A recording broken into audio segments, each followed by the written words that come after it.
Halo, assalamualaikum warahmatullahi wabarakatuh. Jumpa lagi ya bersama saya si teknisi Katro. Gimana kabar sobat semua? Mudah-mudahan baik-baik saja dan sehat selalu ya. Di depan saya sudah ada HP Oppo A5 2020 ya.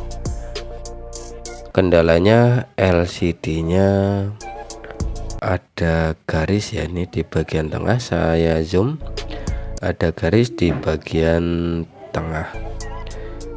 Ini untuk ini garis ini dia LCD dalam yang pecah ya, bukan kacanya saja. Jadi setelah saya cek, ini ternyata bukan kaca luarnya tapi kaca LCD bagian dalam, atau ya LCD bagian dalamnya. Jadi yang punya minta untuk diganti LCD-nya saja, karena takutnya nanti pecahnya tambah parah, malah HP-nya nggak bisa dipakai lagi. Oke, langsung kita bongkar saja HP-nya.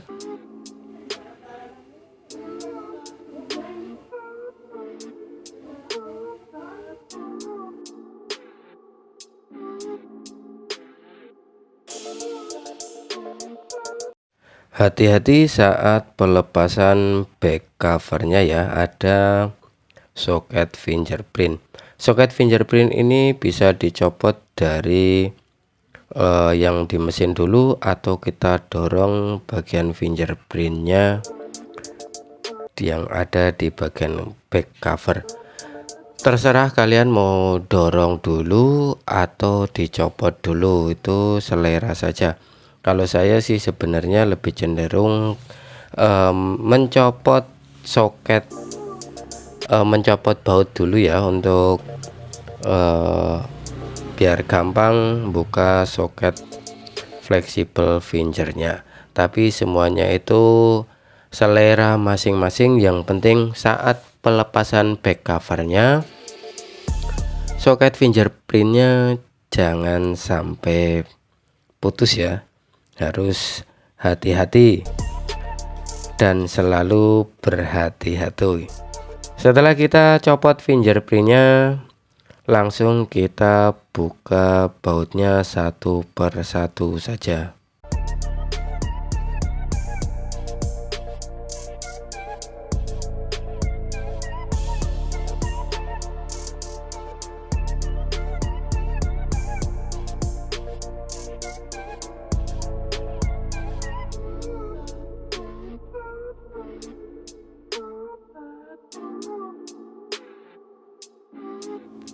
Baut sudah terlepas semua.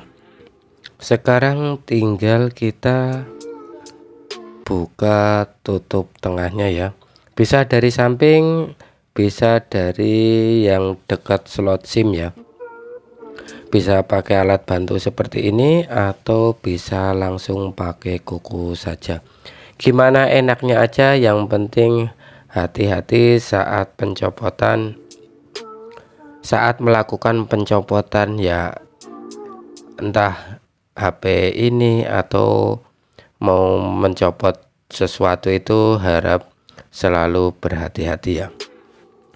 Setelah terbuka, langsung kita copot soketnya satu persatu. Kita lepas baterainya. Untuk yang hanya mengganti baterai sendiri, berarti hanya sampai ke tahap ini saja. Kalau untuk yang mau mengganti LCD, berarti lanjut ke tahap berikutnya. Yang pasti kita mau ganti LCD, kita mau ganti baterai, prosesnya tetap sama saja. Dari buka back cover, kita buka baut, kita copot baterai, dan seterusnya. Langsung kita coba buka saja LCD-nya ya. Sepertinya ini LCD-nya masih ori, cuman ini kemungkinan udah pernah dibuka ya. Entah karena lemnya lepas atau pernah ganti kaca, ini saya juga kurang tahu. Tapi yang pasti ini LCD sudah pernah dibuka atau sudah pernah dilem ulang, karena dari sekilas ini lemnya itu sudah lem biasa yang dipakai sama teknisi-teknisi atau lem aftermarket ya, udah bukan double tip lagi. Kalau bawaan pabrik itu kan double tip ya.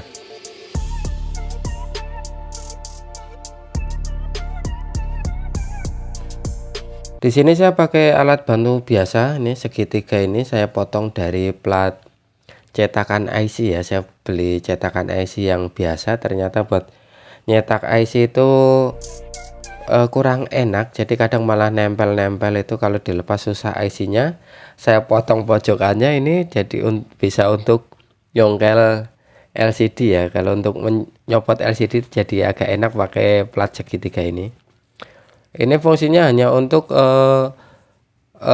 bersihin lem di bagian awal aja, nanti terus sedikit nyongkel untuk dimasukkan plastik tipis ya. Ini saya potong dari bekas tempered glass yang full, biar kita lebih enak saat pelepasan LCD-nya ya, atau kita lebih enak lah, kita bisa asal tarik aja pelan-pelan, lemnya sudah bisa terlepas ya. Yang pasti gunakan plastik bekas tempered glass atau mikanya itu yang agak tipis tapi lumayan kuat. Jangan pakai benda-benda yang kasar saat membuka LCD seperti ini, kalau LCD-nya masih mau diselamatkan. Kalau LCD sudah rusak, hancur, itu ya bebas-bebas saja, toh juga mau diganti ini.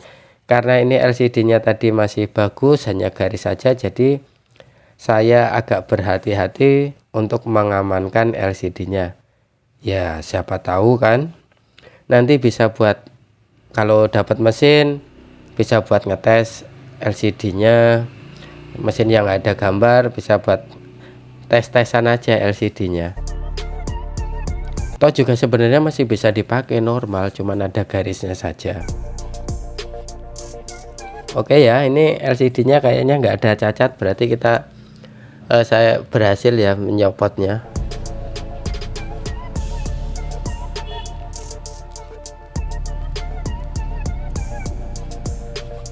Lumayan juga kalau dapat LCD copotan seperti ini.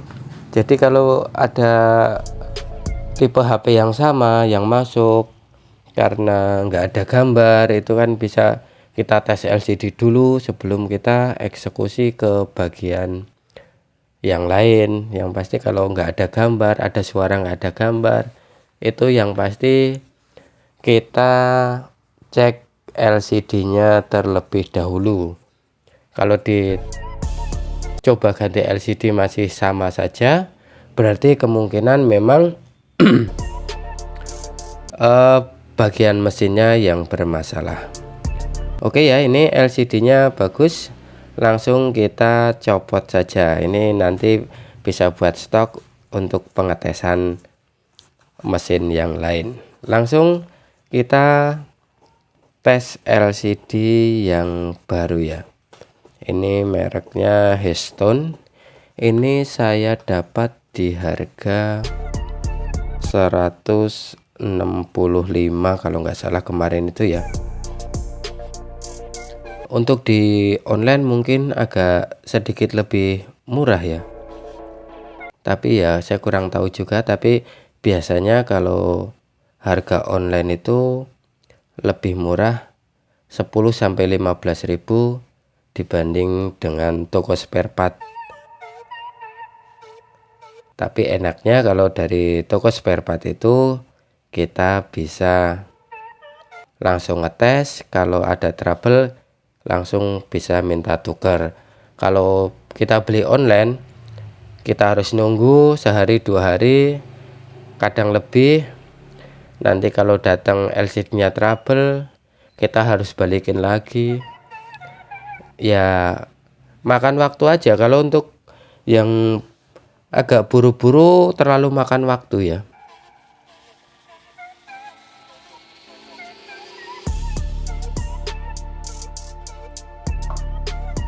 Dan untuk kalian yang mau ganti LCD sendiri, ikuti proses step by stepnya ya.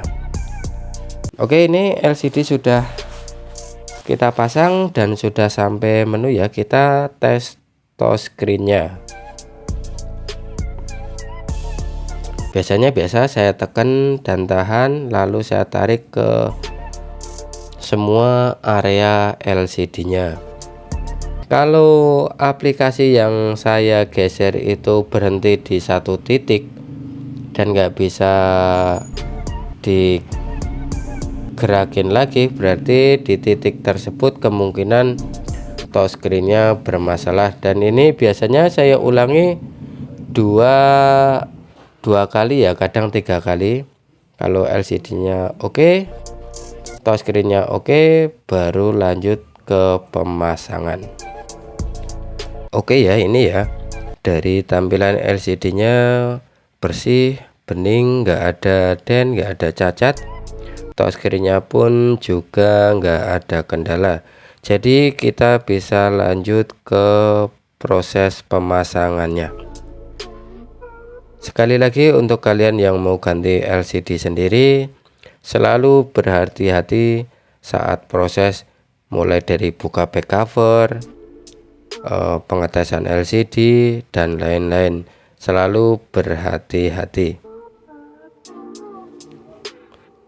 Oke, kita lanjut ke pembersihan bagian tulangannya ya. Ini bagian penutup earpiece-nya ini juga rusak, tapi sama yang punya minta diganti sekalian kalau ada.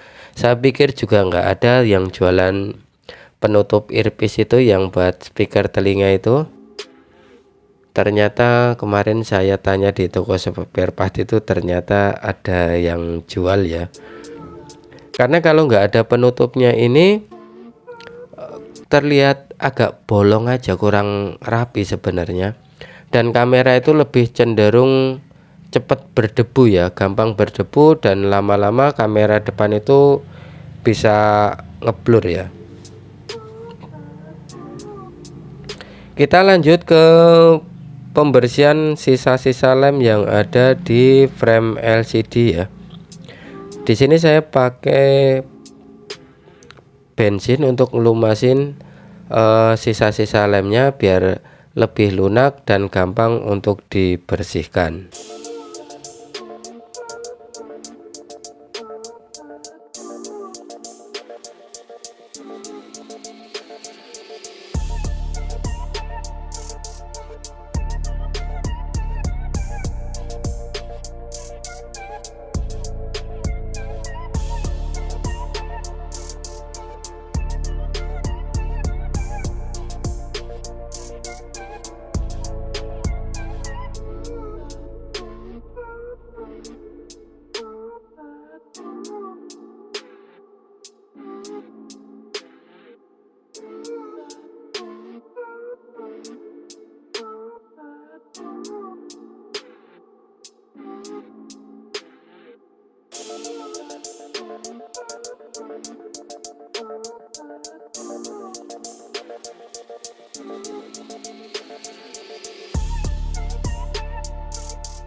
Setelah selesai kita bersihkan sisa-sisa lem yang di frame, lanjut seperti biasa kita kasih double tip dulu untuk bagian bawah LCD-nya.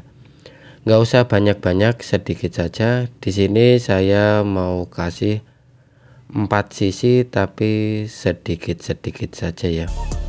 Jadi panjang 2 cm masing-masing, mungkin kurang lebihnya. Satu double tip saya bagi 2. sebagai fungsinya untuk pegangan saja. Jadi karena kalau ngandelin lem LCD kan ini dudukan yang buat LCD nya itu tipis banget ya. Kalau nggak ada LCD nya, nanti kalau lemnya tiba-tiba lepas atau gimana, masih ada double tip yang megang LCD nya. Jadi kalau misalnya customer belum sempat ngelem LCD atau gimana, LCD nya itu nggak langsung lepas dari framenya ya. Ini sekalian saya pasang penutup bagian earpiece nya ini. Ini kemarin saya dapat di harga 9.000 ya. Ini benar, saya pikir itu nggak ada yang jualan, ternyata setelah saya tanya itu ada yang jualan penutup seperti ini. Ya mudah-mudahan kalau penutupnya sudah ada ini, kameranya itu bisa kembali jernih, dan yang pasti kameranya jadi nggak mudah untuk berdebu. Kalau nggak mudah untuk berdebu berarti kecil kemungkinan juga kameranya menjadi ngeblur atau rusak nanti hasil jepretannya ya. Apalagi kalau yang punya ini cewek atau mak-mak yang hobi selfie, kalau kameranya burem kan, kalau untuk selfie juga hasilnya kurang bagus ya.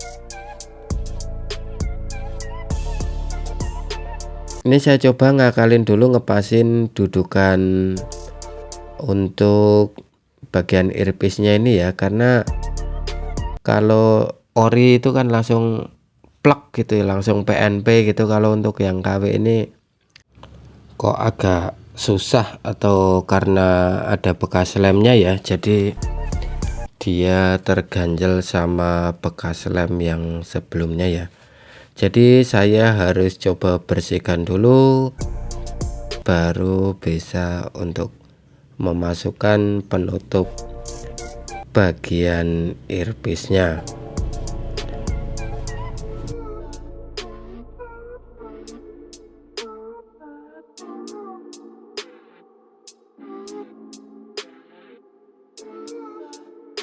Setelah berhasil kita akarin, langsung kita lem saja. Ngelemnya pelan-pelan aja, yang penting hasilnya rapi ya. Lanjut kita pasang LCD nya ya. Pastikan LCD nya presisi. Sekalian kita bersihkan sisa-sisa lem jika ada yang keluar dari frame atau keluar dari LCD nya. Lanjut kita lakukan pengetesan sekali lagi. Kalau misalnya nggak ada trouble, bisa langsung kita lem saja, kita karetin, maksudnya kita kencangkan LCD nya. Karena terkadang setelah kita lakukan pengeleman itu LCD ada aja yang trouble ya. Tapi yang sering itu setelah dilem rapi, touchscreen-nya jadi tidak berfungsi. Itu juga beberapa kali saya temukan. HP sudah menyala, kita tes sekali lagi untuk touchscreen-nya ya. Untuk LCD ini bersih, nggak ada dent. Jadi kita tes touchscreen-nya sekali lagi. Mudah-mudahan nggak ada kendala. Lanjut kita langsung ke pengencangan atau pengaretan LCD ya. LCD sudah saya karetin ya. Sembari nunggu lemnya kering, kita coba bersihkan bagian middle-nya atau tulang tengahnya ya. Sisa-sisa lemnya ini biar bersih. dari lem-lem yang lama, supaya nanti kalau pas pemasangan backdoornya itu bisa rapet dan presisi, nggak ada sisa-sisa lem yang keluar ataupun nggak ada istilah bagian backdoornya itu agak sedikit ngangkat atau kurang rapet ya.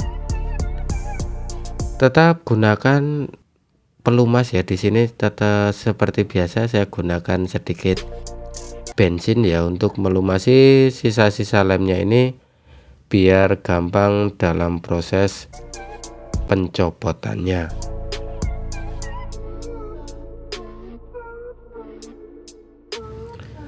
Bagian belakang sudah selesai nih, bagian middle-nya tengah kelihatan sudah bersih ya loh. Sekarang kita lanjut ke bagian back covernya. Bagian back covernya itu sisa-sisa double tipnya juga harus kita bersihin sebersih mungkin biar nanti tetap presisi waktu pemasangan, atau istilahnya yang pasti tetap akan kelihatan lebih rapi ya.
Back cover sudah bersih ya.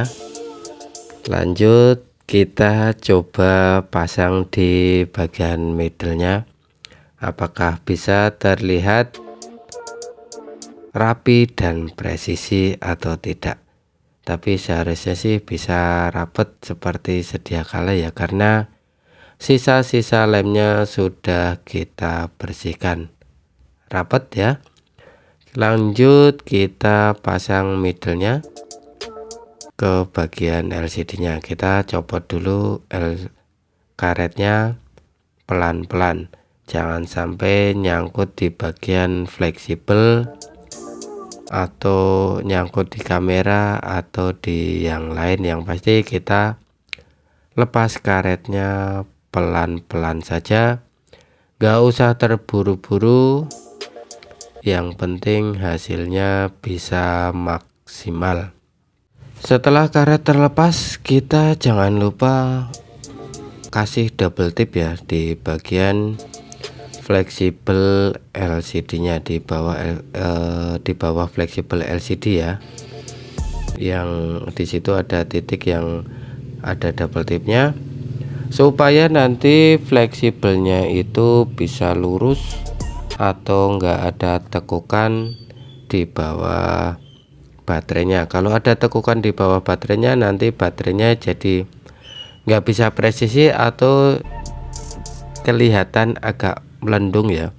Ini fleksibelnya kita lurusin, kita tekan, dan bagian lekukannya itu jadi ada space buat lekukan, jadi fleksibelnya bisa lurus, nggak mengganggu saat pemasangan baterainya. Lanjut kita pasang baterainya ya. Di sini saya lakukan pengetesan lagi karena tadi setelah dikaretin takutnya ada trouble lagi atau ada den atau gimana. Sekalian mau ngetes kamera depannya, yang kata yang punya kamera depannya agak sedikit blur ya, makanya kita coba apakah kamera depannya itu ngeblur atau tidak. Sekalian kita ngetes fungsi LCD nya sekali lagi. Sebelum kita melakukan finishing, kita tutup rapat semuanya, kita tes lagi. Jangan pernah bosan untuk melakukan pengetesan, atau jangan pernah puas melakukan pengetesan hanya sekali saja ya. Kalau saya biasanya emang pengetesan itu setiap satu kali proses saya coba lagi tes LCD nya, kita ada proses berikutnya saya coba lagi, ada proses berikutnya saya coba lagi. Kalau misalnya sampai finish itu ada 4 kali proses, ya berarti saya melakukan pengetesan LCD itu sampai 4 kali, tergantung dari prosesnya. Langsung saya mau coba untuk kamera depannya ya, apakah kamera depannya ngeblur atau tidak. Ini kameranya juga sudah saya bersihkan sedikit karena emang agak berdebu ya, jadi saya bersihkan. Lanjut nanti langsung kita tes kameranya. Mudah-mudahan kameranya bening, jernih ya. Namanya kalau misalnya cewek atau mama untuk selfie kan, kalau jernih itu ya tahu sendiri lah. Kita tahu lah kamera Oppo, Vivo itu kan kameranya agak kamera fake kamera ya, yang tadinya cakep jadi kelihatan jelek gitu ya. Jadi saya mau tes apakah saya terlihat cakep kalau di kamera Oppo ini atau malah tambah jelek ya. Saya coba dulu, dan ternyata alhamdulillah kameranya sudah enggak ngeblur lagi atau sudah jernih seperti ya pada umumnya kamera Oppo ya. Meskipun biasanya memang enggak sejernih waktu awal beli, tapi setidaknya ya masih terbilang jernih lah. Kalau kata saya ini kameranya masih terlihat jernih, cukup memuaskan untuk selfie mama ya. Saya kasih double tip dulu di bawah baterainya karena ini bekas lemnya sudah kurang lengket ya, jadi saya tambahin double tip untuk bagian bawah baterainya. Setelah itu lanjut kita ke pemasangan middle-nya ya.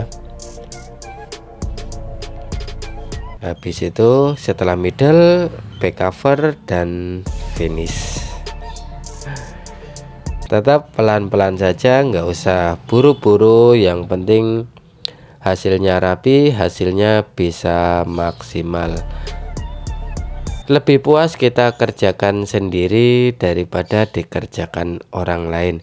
Meskipun terkadang kalau kalian mau mengerjakan sendiri itu butuh, sebenarnya kalau untuk pemasangan LCD seperti ini hanya butuh kesabaran dan kehati-hatian saja, nggak usah buru-buru. Ikuti tutorial pelan-pelan, kita praktekkan, kita ke menit ini kita praktekkan. Jangan pernah beranggapan kalau pemasangan LCD itu mudah, pembongkaran itu mudah. Ya memang mudah, tapi kalau kita nggak hati-hati, pekerjaan mudah pun nanti bisa berefek jadi pekerjaan yang sulit. Kalau misalnya kita saat pemasangan soket meleset, soket yang di LCD rusak, yang di mesin ikut rusak, itu kan nanti jadi pekerjaan sulit. Jadi tetap selalu berhati-hati ya saat melakukan pergantian LCD sendiri. Lanjut kita pasang bautnya satu persatu.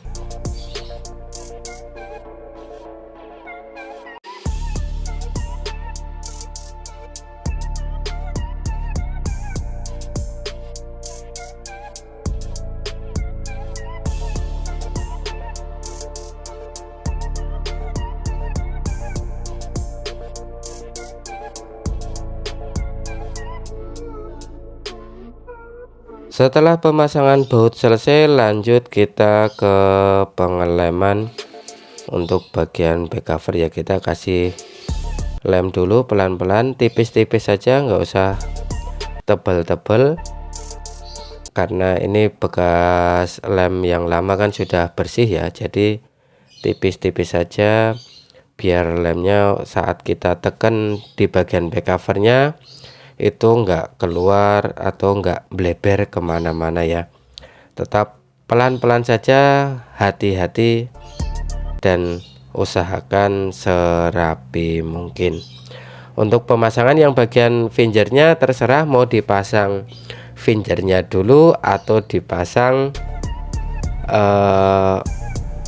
yang di mesin dulu, itu selera kalian ngebalikinnya enaknya gimana. Tapi kalau saya sih lebih sebenarnya biasanya ya, ini karena tadi untuk tutorial gimana enaknya nyopot fingerprint itu mau dari mana, jadi saya copot dari yang di bagian back cover, saya dorong fingernya biar keluar dulu. Tapi biasanya saya lebih cenderung saya copot penutup soket fleksibel fingernya dulu, baru saya angkat fleksibel fingernya, jadi fingernya tetap masih nempel pada back covernya. Itu biasanya saya melakukannya seperti itu. Karena apa ya, karena udah kebiasaan aja, udah enak seperti itu.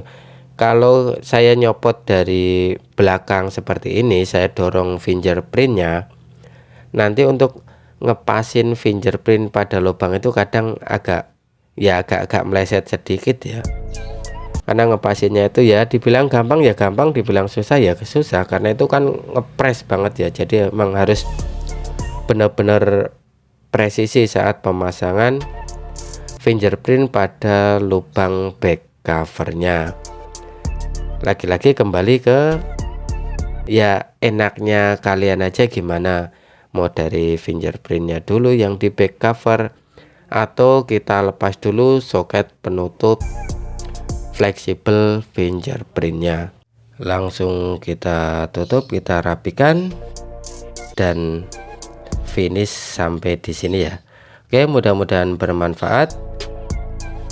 Wassalamualaikum warahmatullahi wabarakatuh.